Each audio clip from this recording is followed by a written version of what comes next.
प्रिय दोस्तों, स्वागत है आपका इस चैनल पर। भूत प्रेत पिशाचों की बहुत सारी कहानियाँ मैं आपको सुना चुकी हूँ। तो दोस्तों, चलिए सुनते हैं आज एक छलावे की ऐसी कहानी जो आपको हिलाकर रख देगी।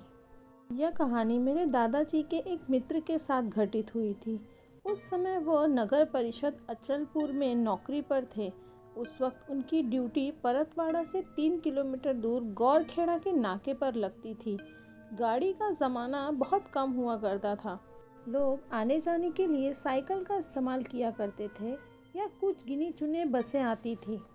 मेरे दादाजी के मित्र का घर उनके कार्यालय से ज़्यादा दूर नहीं था, इसलिए वे कभी कभी देर रात तक भी काम किया करते थे। एक दिन की बात है, रात के 1 बज चुके थे उन्हें कार्यालय से निकलते निकलते। वे रात में 1 बजे नाके के लिए निकले। संतरे के बगीचों की ठंडक थी। रास्ते पर गिनी चुनी एकाध लाइटें जल रही थी। नाके पर पहुंचकर 20-30 मीटर के अंतर पर उन्हें एक बस आती दिखाई दी। वो बस वहां नाके पर आकर रुकी।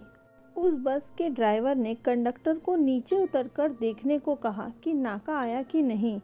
मेरे दादाजी के मित्र को यह देखकर सुकून मिला कि चलो कोई तो बस आई। उन्होंने देखा कि नाके से कोई आदमी बाहर नहीं आया, तो वे खुद ही अंदर चले गए।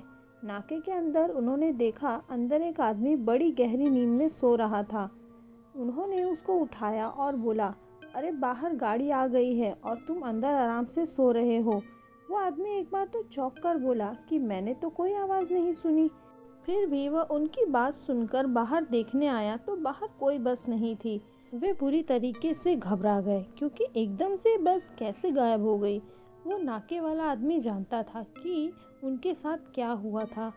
वो नाके वाले आदमी ने कहा कि ये सब जो आपने देखा ये एक छलावा था। उसने सिर्फ इतना कहा कि गांव वाले से इसके बारे में पूछ लेना, वह तुम्हें सब बता देंगे। अगले दिन मेरे दादाजी के मित्र ने एक गांव के किसान से पूछा, कल रात 1 बजे मुझे यहाँ एक बस दिखाई दी जो सवारियों से भरी थी। थोड़ी देर बाद वो गायब हो गई।